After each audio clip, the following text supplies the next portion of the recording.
for your listening enjoyment, John Lund as Johnny Dollar. Roger Stern, Dollar. Oh, hello, Mr. Stern. What can I do for you? We insured Jonathan Bellows. Somebody tried to kill him. Is that the Jonathan Bellows? The industrialist. Yeah? His wife went to the police, but Bellows refuses any protection. Doesn't seem worried. Considers the potential assassin just a crank. Well, what do you want me to do? Look into it. We insure Bellows for $500,000. I suggest you talk to his wife first. She's staying at the town apartment, number 1 Park. Mrs. Edith Bellows. She'll expect you.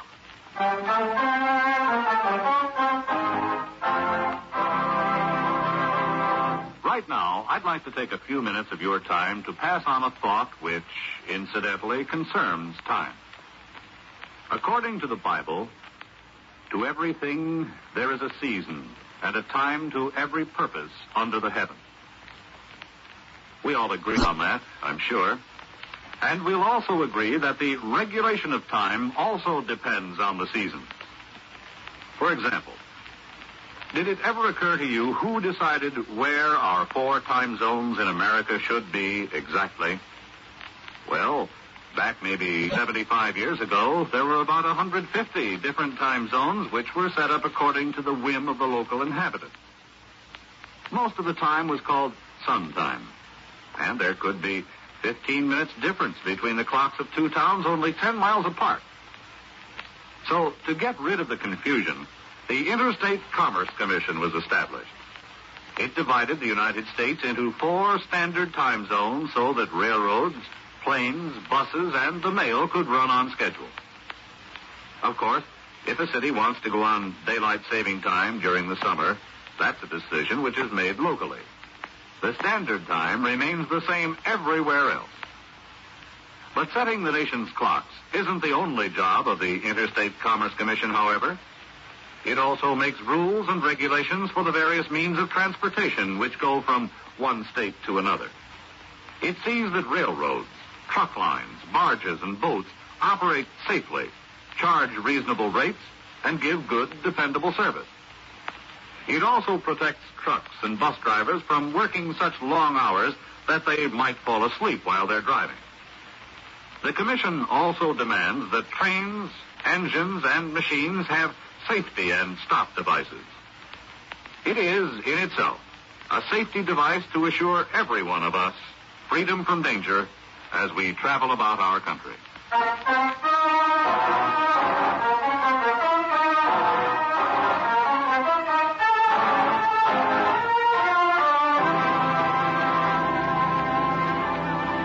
Expense account submitted by Special Investigator Johnny Dollar to Home Office, Intercontinental Indemnity and Bonding Corporation, New York City. The following is an accounting of expenditures during my investigation of the Jonathan Bellows matter.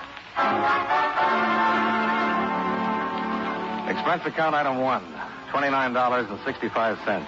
Mileage and incidentals between Hartford and New York City. I arrived at number 1 Park Avenue close to 2 o'clock. Mrs. Edith Bellows, a very attractive redhead somewhere in the early 30s, met me at the door and showed me into her luxurious apartment. Sit down, Mr. Dollar. Thank you. Mr. Stern explained the situation to you? Only that someone tried to kill your husband. Yes, day before yesterday. Jonathan was walking in the garden and someone shot at him. Fortunately, they missed. Mr. Stern said your husband refused police protection. He's a very unusual man, Mr. Dollar. I would say so. He's not a young man, 63. He's retiring and doesn't particularly care for people, especially people who meddle. Unfortunately, he considers the police meddlers. Has he hired any kind of protection? No. Isn't he worried? Well, he doesn't show it. But knowing him as I do, I'd say he's mildly concerned. Someone takes a shot at him and he's only mildly concerned? It's the nature of the beast, Mr. Dollar. Well, I'm sure you're aware that Intercontinental Indemnity is more than mildly concerned. Yes, and so am I. Well, the whole family, for that matter. I'll certainly give you all the cooperation that I can. I think everyone else in the family will be greatly relieved. Except your husband. I'm afraid he won't like it much. It'll be pretty hard investigating if he has me thrown out of my ear. Well, you've one thing in your favor. You're not a policeman. Yeah. But when I'm on a job, Mrs. Bellows, I've been known to meddle and meddle and meddle.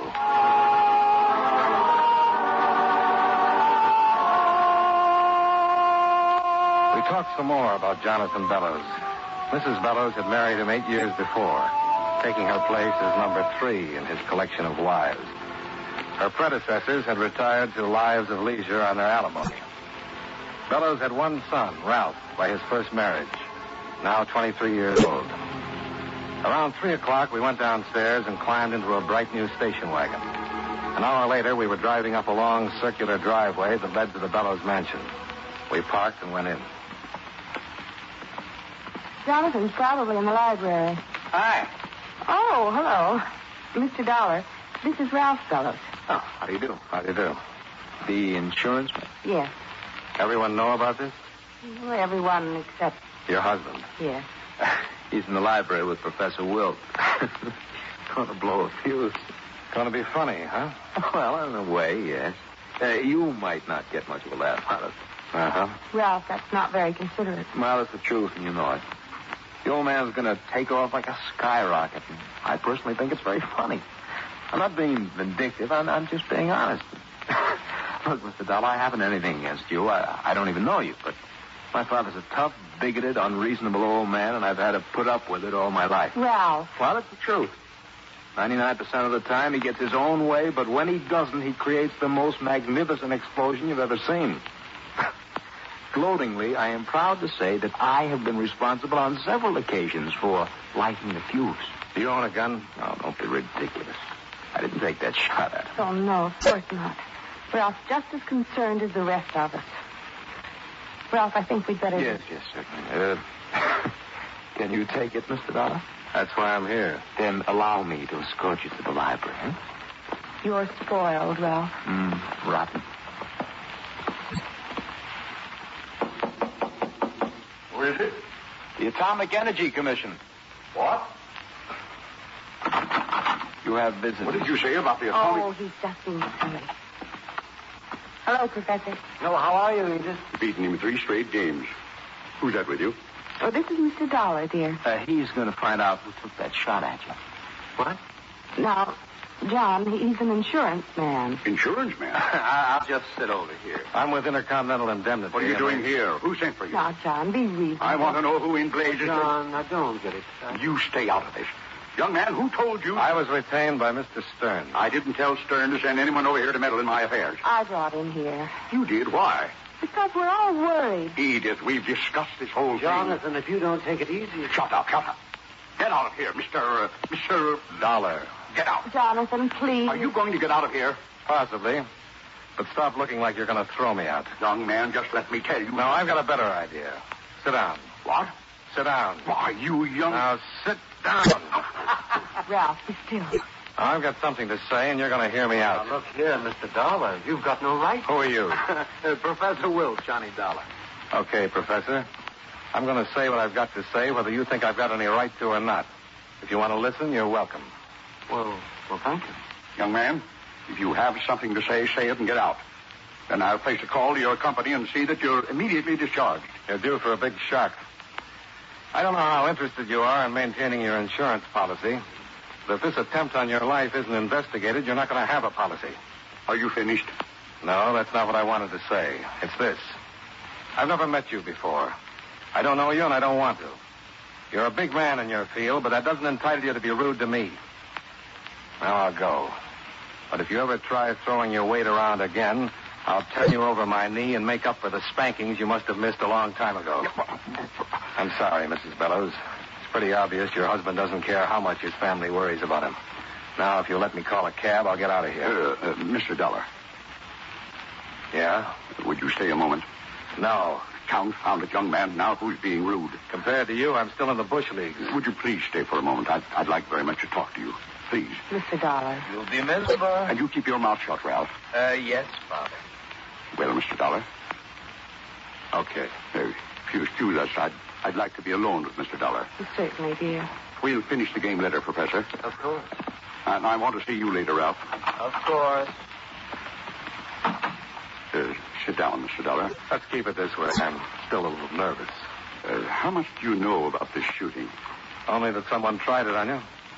Mr. Dollar, I know who took that shot at me. You do? Here. Read this letter. I missed you in the garden. I won't miss you again. You'll pay for Ashanti? Ashanti. It's in Africa.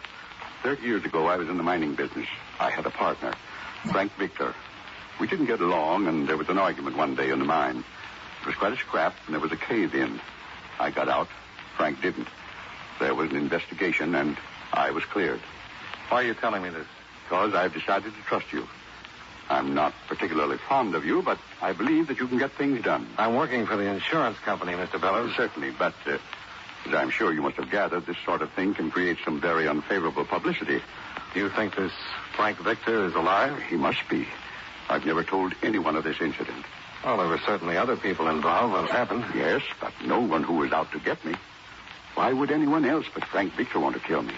But he didn't kill you. Maybe it was someone who knew of the accident. But what would he have to gain?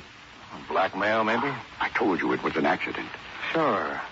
But maybe someone figured they could scare you into believing Frank Victor was still alive. Out to kill you. You pay over enough money and... Not on your life. Not my life, Mr. Bellows. Yours. But why wait this long? 30 years. I have to admit that kind of stops me.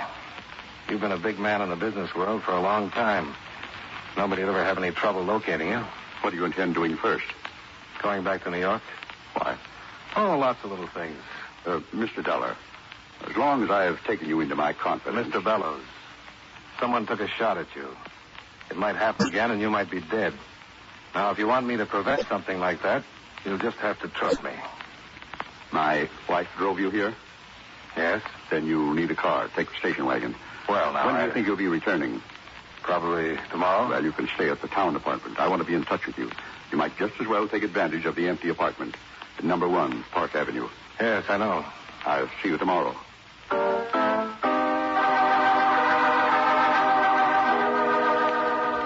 I left without saying goodbye to the rest of the family and drove the bright new station wagon back to town. I stopped off at the Times, where I wallowed through the morgue file for 3 or 4 hours. I went back 30 years to find what I was looking for. A small article dated Ashanti, Africa, 1923. It didn't say much more than what Jonathan Bellows had already told me. It mentioned the mine cave-in and a pending investigation into the death of Frank Victor, Jonathan Bellows' partner. In an edition dated 3 weeks later, I found the account of the investigation and a verified Bellows story about the verdict. Satisfied, I left the newspaper and drove to number 1 Park Avenue, where I received a royal greeting from the doorman, who informed me that Mr. Bellows had phoned to make sure I had everything I needed. In the apartment, I poured myself a drink, took off my shoes, stretched out on the sofa, and put in a call to Roger Stern. Yes, Dollar? I want some information on the Bellows family, past and present. Sure. Find out where his other 2 wives are and how long they've been there. Put a man on it right away. And find out about a Professor Wilt. Wilt? Yeah, W-I-L-T, I think. Friend of Bellows. Plays chess with him. Also, I'll need a background on all the servants. When do you want it? Pick it up tomorrow morning. If you want to reach me, I'm at, wait a minute. Plaza 52099. Number 1 Park Avenue. Do I know her? Oh, I wish you were right. Apartment belongs to Bellows. He let me use his station wagon, too. I don't believe it. It's my big blue eyes. I just batted him a couple of times, and presto. Presto? Sure. Station wagon, Park Avenue apartment, and he better be nice to me. A couple of more bats, and he might buy me my own insurance company.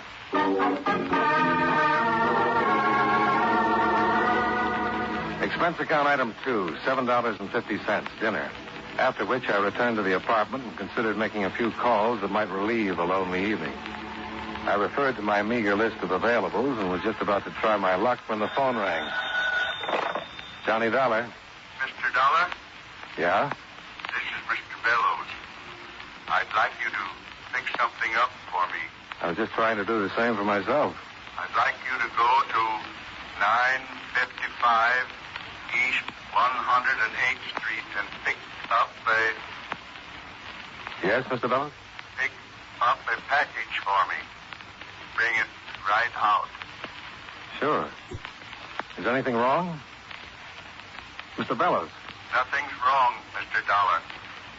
Just pick up the package and bring it right out to me. Well, sure. 955 East 108th Street? Yes. It's the bar. Ask the bartender for the package. Bring it right out. Okay. Goodbye. Mr. Bellows, are you sure there isn't something... Mr. Bellows. Mr. Bellows. Huh.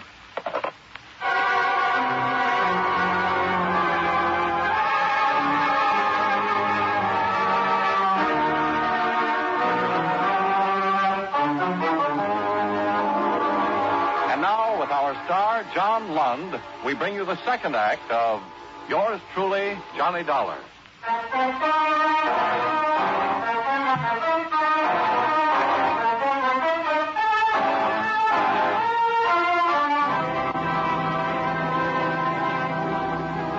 I went downstairs, climbed into the station wagon, and wheeled it east to 108th Street, where I located number 955. It was a bar, the Blue Pheasant. I parked and went in. I introduced myself to the bartender, and he gave me the package Bellows wanted. Then I left and drove upstate to the Bellows mansion. Hello? Good evening. Where's your husband? Well, I think he's still in his study. He was a little while ago. You going out? Yes, to see some friends. Where's Ralph? Well, he went out just after you left this afternoon. Jonathan gave him a pretty harsh scolding. Uh-huh. Been shopping? Package for your husband. Called me about an hour and a half ago. Wanted me to pick it up. What is it? I don't know, but it's heavy.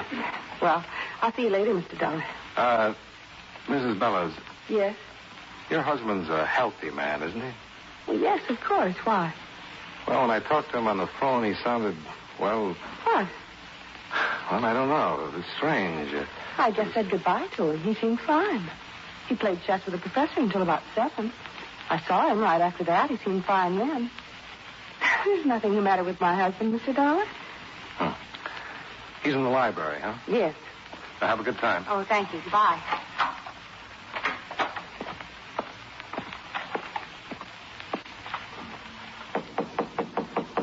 Yes? Good evening. Well, I thought you weren't coming back till tomorrow, Dollar. What? You said when you left you weren't coming back till tomorrow. But when I talked to you on the phone... Talked to me on the phone? Yeah, when you asked me to pick up this package. Package? Yeah, here. From that bar. Oh, yes, the package. Mr. Bellows, Give me the package.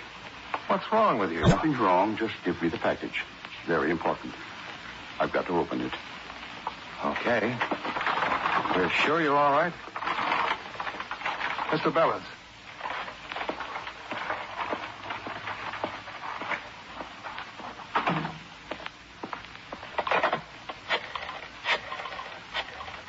Well, hello, Mr. Dollar.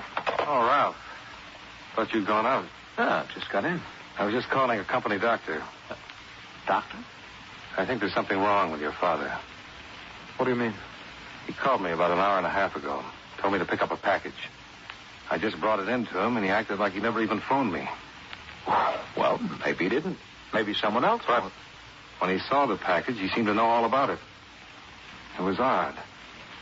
It was as though I suddenly wasn't even in the room. He took the package. It felt like the whole building was coming down around my ears.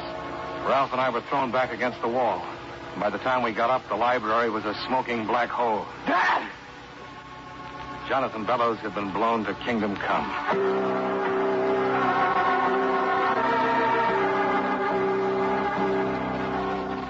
It was a bomb, all right. A big one. Planted in the package I'd given him.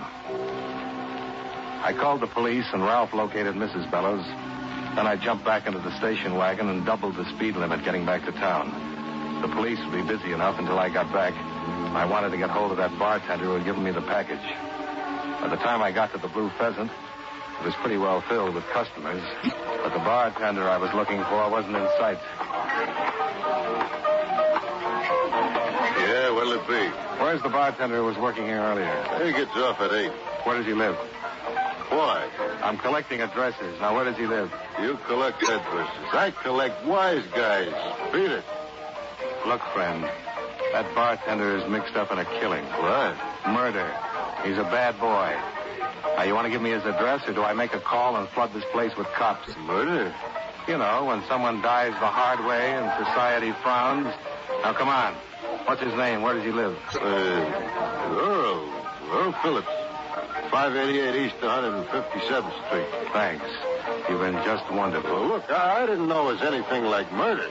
Honest, if I'd have known, I wouldn't have given you any... Please. I'm getting all choked up.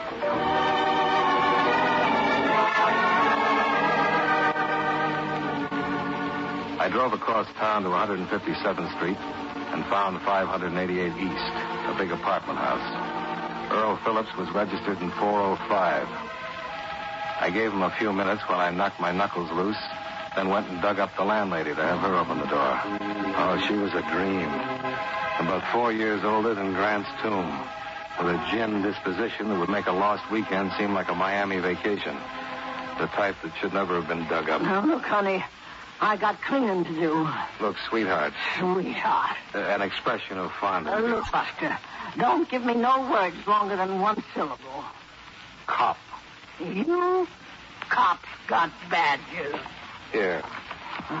Don't look like a badge to me. These are my credentials. John.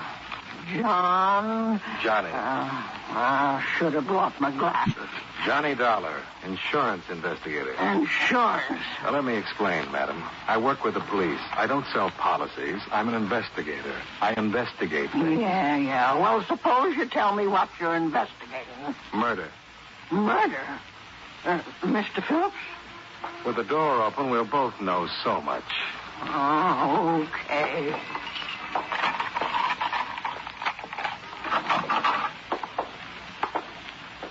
Turn on the lights.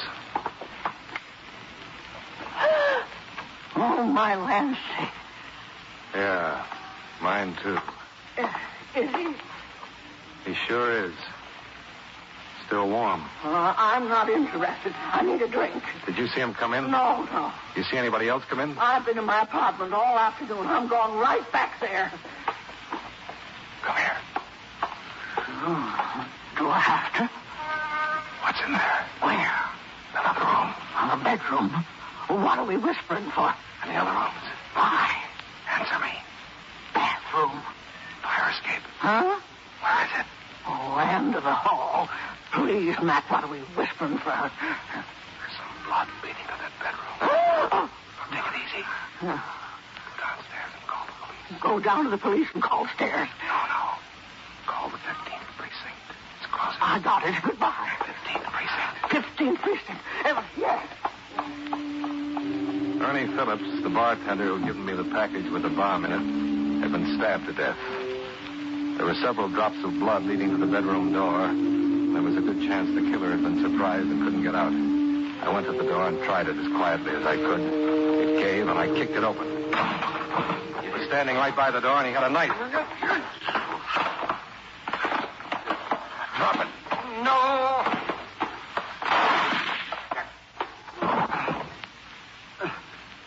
You should have listened to me, Professor. Bad? Yes. Landlady's after the police. You want to tell me about it? Sure. Help me. Sit up. All right. Thank you. I suppose you wonder how Bellows called for that package with the bomb. It was his voice. It was Bellows. I've known him for a number of years. I was treating him for his nerves. You an MD? No. Years ago, I worked in a carny at the carnival. Card tricks, magic, hypnosis. I finally managed to save enough and set myself up as a psychotherapist. It was arranged I meet Bellows at a party. I told him I could help him. Actually, I did help him. Simple hypnosis. Turned out to be a good setup. Paid me well, and while I had him on, I learned a lot about his business and his personal life, too. He told you about the Ashanti affair? Yes. We decided to make it look like blackmail. We? That's Edith. Mrs. Bellows. She would have gotten half of the estate and the other half to Ralph. And Mr. Dollar, I think I'm dying. The police should be here any minute. Well, it was Edith's idea. I met her some time ago. She arranged the meeting with Jonathan. He was hypnotized when he called me? Yes. I left the bomb with Ernie. There's a bartender I've known for a long time. He didn't know anything about it, but he would have identified me as the one who gave him the package. And Bellows was hypnotized when I walked into the library with the package? No, it was post-hypnotic suggestion. Told him when he was given the package, he was to take it immediately and open it. You can hypnotize a man, tell him to do something hours later when he's awake, and he'll do it? Well, he did it, didn't he? Yeah, he certainly did. Well, here they come. Oh, are they? How do you know? Sirens. Can't you hear them? What's that? I said sirens. That's how I knew the police were... Professor.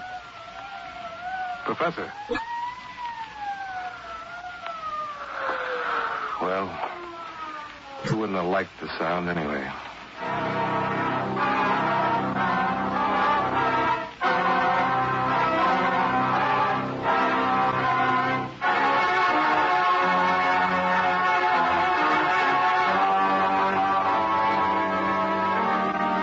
Mrs. Bellows was arrested for her share of the crime, and as you know, the case comes up next week. And that's the way it shapes up. They needed someone to be a witness to the letter and hear the old man's story firsthand, and I wound up the Patsy.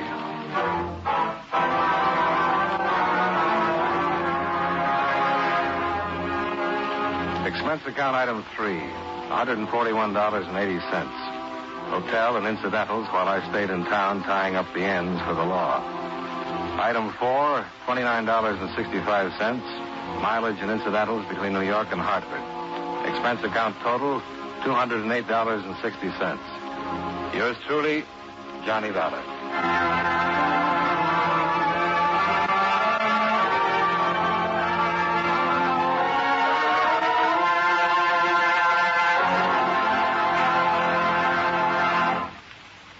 You know, many great men have attained the highest office in our land, the presidency of the United States. Can you guess the name of this man? The son of a Baptist minister, he entered Union College at Schenectady, New York, at the age of 15. He was the fourth vice president to become president through the death of the chief executive. One of his first acts as president was the signing of the Civil Service Act.